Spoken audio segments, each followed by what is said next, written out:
I kind of think this is the endeavor of science, is to take the intelligence all around us and across our system and try to understand the principles of that. It's a way of going out and trying to understand the blueprints around us in a way that can be made conscious as something that we can make understandable.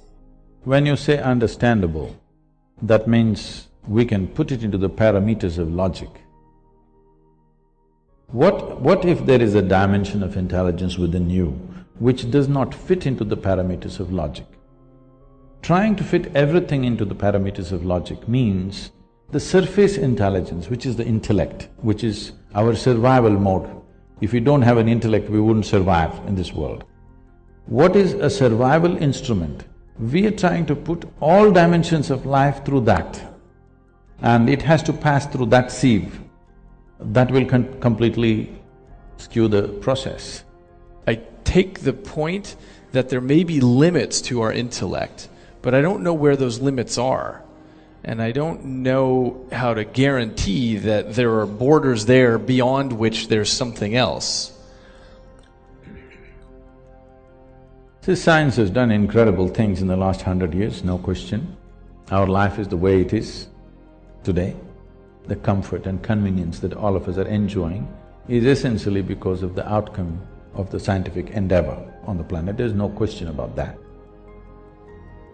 But at the same time, the limitation of science is we are trying to touch a dimension which is beyond physical nature with a physical stick. Something that you and I had talked about before is this issue of time perception. It's one of the things I study in my lab, and I was mentioning to you that I think it's one of the most stubborn psychological filters we have, by which I mean time seems to be a construction of the brain because we can easily manipulate it in the laboratory so that you think something lasted longer or shorter or something happened in a different order. And there are many physicists like Einstein who were very clear on this point that time doesn't actually exist, but we're trapped inside of it. In the yogic way of seeing things, we just see life as a dance of time and energy. It's a certain amount of time and a certain amount of energy. Actually, in the local languages, the expression for death is very beautiful. We say kalamaitanna, that means his time got over. In normal language, when we say somebody passed away, we don't say it as we are saying it in English, we say his time got over. Actually, that's all that happened, somebody's time got over. Now, to put this time and energy together in a proper… weave it together well, if your time gets over when your still energy is vibrant, we say this is an untimely death. If your energy gets over when your still time is on, it's a vegetative life. To the art of putting this time and energy together so that both of them play together, dance together well, is a successful life. So when we say time, there are many things we can do with energy, but our time is ticking off at the same pace. We may think many things, we came to this talk, we went to the cinema, we went to the university, we went here and there, but as far as physical body is concerned, it's going straight to the grave. Because it is keeping time. Your brain can be easily fooled. But body is properly keeping time, never you can fool this body, all the time keeping time. Because time is a consequence, time is not a factor by itself. Time is a consequence of cyclical movements in the physical reality. We know time. If the earth spins once, we say it's a day. If the moon goes around us, we say it's a month.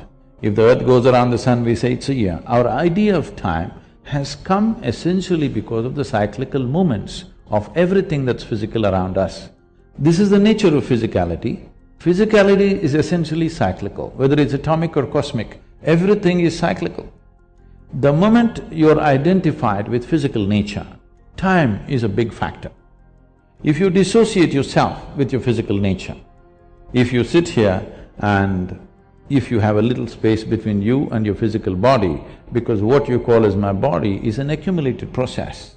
It is something that you accumulated, it's just a piece of the planet. If a little space comes between you and your body, suddenly time is not a factor. To such an extent, we have any number of people, this may be very difficult for a Western audience to digest, but I have seen yogis who have not moved from the place they were sitting for over 6 months, 7 months, just in the same place. By any normal standards, your body should not survive that. But once they sit down, they won't move, just like that, not moving at all. Because once you distance yourself from your physiological process, time is not a factor. Right now you're sitting here, it's not your watch which is keeping the time, it's your body. If I make you sit here for 3 hours, your body says it's enough. But suppose you did not have a body, we are going to sit here for 3,000 years, what's the problem? So essentially, because of your rooting in your physical platform, which you call as the body, which you built over a period of time, from the accumulations that you gathered from this planet, that is the basis of experience of time. If you distance yourself from that, there is no consequence of time on you. What is the you that can be separated from the physical? Is it a fact that you gathered your body over a period of time? It's a fact that this body gathered together over a period of time, and it may be that I emerge as a consequence of that, this feeling of I, as opposed to me doing the gathering. So the data that you and me have gathered, however big we may think it is, in terms of the cosmos, it's minuscule, it's nothing. It's really not of any consequence.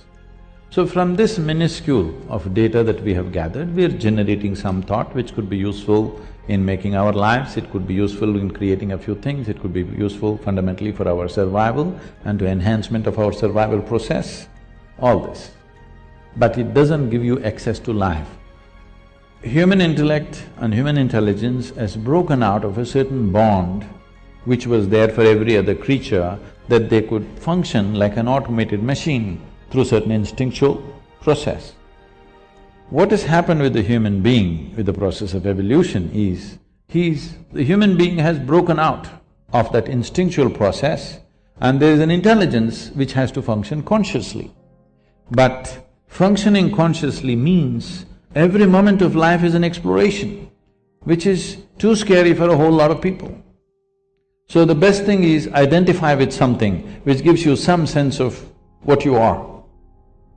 But this some sense of what you are, which you took on based on your social and cultural backgrounds, what you took on, makes sense for your survival process, but not for explorative process. It doesn't explore life, it keeps you sane, it's a good solace, it helps you to sleep well in the night, but it doesn't awaken a different dimension of knowing, it doesn't awaken the possibility of exploring dimensions which are not yet within you.